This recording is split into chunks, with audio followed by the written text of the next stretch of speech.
झालं का? बघा आता आपण काय करणार आहे तर आपण कुठे राहतो? भारत देशामध्ये, बरोबर. आणि आपलं राज्य आहे कोणतं? महाराष्ट्र. तर महाराष्ट्रामध्ये एकूण जिल्हे किती आणि ते जिल्हे लक्षात कसे ठेवायचे यासाठी पुस्तक कोणाचं रे? तिथेच ठेवून आला. तर महाराष्ट्रातले 36 जिल्हे तुम्हाला काय करायचे? एका वाक्यामध्ये लक्षात ठेवायचे. काय? एका वाक्यामध्ये. परिसर अभ्यास आपला दिशा आणि नकाशा या धड्यामध्ये तुम्हाला आपल्या महाराष्ट्राचा नकाशा आहे पान नंबर 26 वरती. तर त्या महाराष्ट्राच्या नकाशामध्ये आपल्याला 36 जिल्हे दिलेले आहेत. किती जिल्हे दिलेले आहेत? 36. तर ते 36 जिल्हे तुम्ही पाठ करायचे आणि लक्षात ठेवायचे. आता हे 36चे जिल्हे तुम्हाला लक्षात ठेवायचे. तर त्यासाठी एक वाक्य तुम्हाला देते. बघा हे मोबाईलमध्ये दिसते का? बघा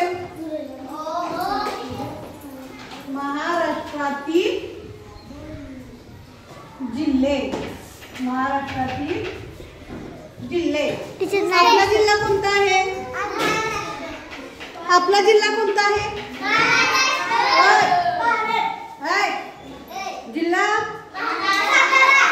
सातारा. आपण कोणत्या जिल्ह्यामध्ये राहतो? सातारामध्ये.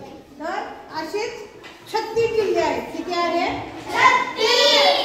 36 जिल्हे आहेत. आणि ते लक्षात ठेवण्यासाठी एक वाक्य आहे ते म्हणजे बघा, अग कमला ऊठ. बघा, अग कमला ऊठ, पाय धू,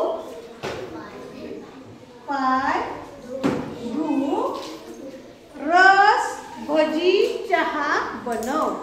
बघा, रस भजी चहा बनव. आता या प्रत्येक अक्षराचं 1 1 2 2 3 3 असे जिल्हे आपल्याला बघायचे. बघा, अ पासून कोणते आहेत बघूया आपण. अ पासून जिल्हे आहेत अहिल्यानगर, अकोला आणि अमरावती. हे 3 जिल्हे आहेत. कोणते? अहिल्यानगर, अकोला आणि अमरावती. कोणता? हे जिल्हे आहेत बघा, लक्षात ठेवायचे. त्याच्यानंतर दुसरा आहे ग. ग वरून आहे गडचिरोली. ग वरून काय आहे? गडचिरोली. त्याच्यानंतर क वरून आहे कोल्हापूर. कोल्हापूर. Very good. म वरून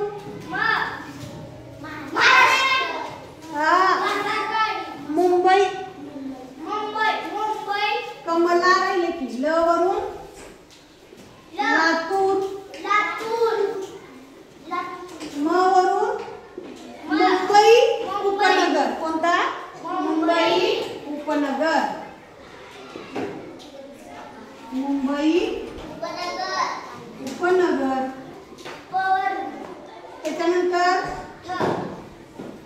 कमला. हे उलट झालं बघा, म वर ल खाली पाहिजे. हा. त्याच्यानंतर उ. उ वरून कोणता आहे?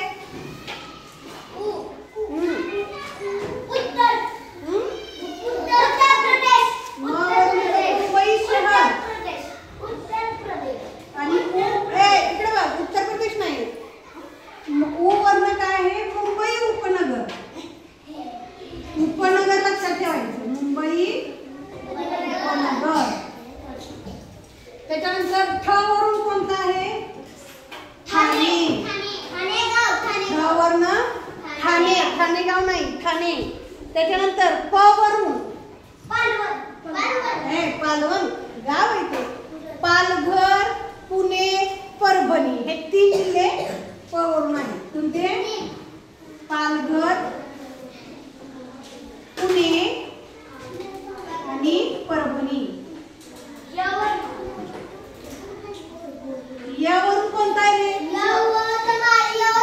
Very good. य वरून कोणता आहे?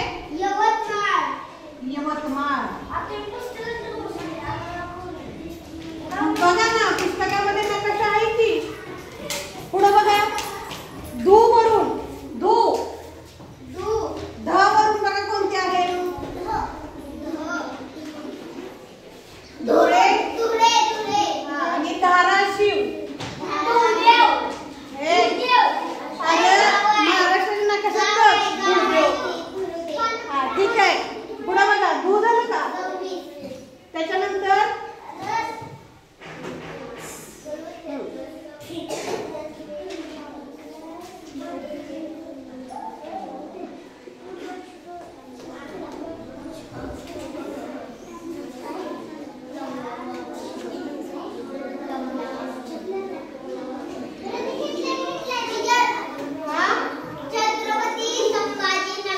बरोबर. छ वरून कोणता आहे? छत्रपती संभाजी महाराज नगर.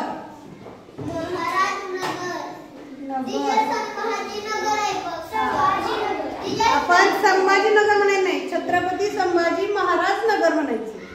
पुढे बघा. न वरून कोणता? Very good. नांदेड, नागपूर, नाशिक.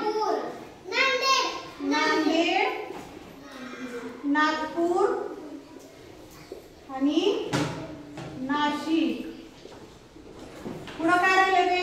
र वरून बघा कोणते आहेत? रायगड, रत्नागिरी. रायगड, रत्नागिरी. हा नाही ग. स वरून बघा. स वरून जास्त आहे आपला. सातारा, सांगली, सोलापूर, सिंधुदुर्ग. बघा. सातारा, सांगली, सोलापूर आणि सिंधुदुर्ग.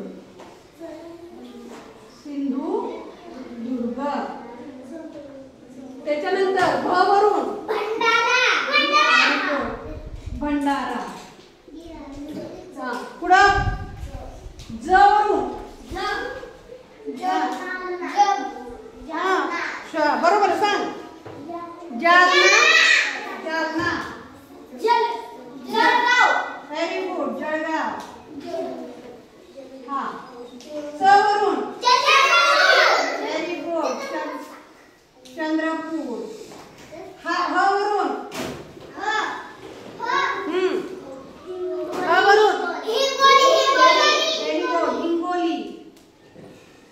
हिंगोली. ब वरून बरोबर. बीड आणि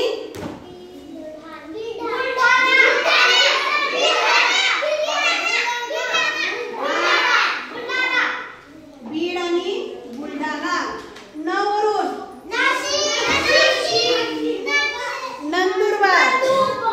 नंदुरबार. न वरून नागपूर झालंय लिहिलं आहे. आणि व वरून कोणता आहे? व वरून वाशिम आणि वर्धा. तर अशा पद्धतीने आपण 36 जिल्हे एका वाक्यामध्ये आपण लक्षात ठेवू शकतो. तुम्ही काय करायचंय? तर अगोदर हे जिल्ह्याची नावे पूर्णपणे तुमची तोंडपाठ झाली पाहिजे. सातारा, सांगली, सोलापूर, सिंधुदुर्ग, नाशिक, नागपूर, नंदुरबार, नांदेड, अमरावती, बीड, परभणी, उस्मानाबाद. आता अहमदनगर आणि कोणतं बरं औरंगाबाद यांची दुसरी नावं झालेली आहेत. अगोदर अहमदनगर होतं ते अहिल्यानगर झालेलं आहे. अहमदनगरचं नाव काय आहे? अहिल्यानगर. आणि औरंगाबादचं आहे, अरे तो समुद्र आहे, औरंगाबादचं आहे ते छत्रपती संभाजी महाराज नगर असे झालेलं आहे. राहतील का लक्षात 36 जिल्हे? ठीक आहे. तर हे जिल्हे पाठ करायचे.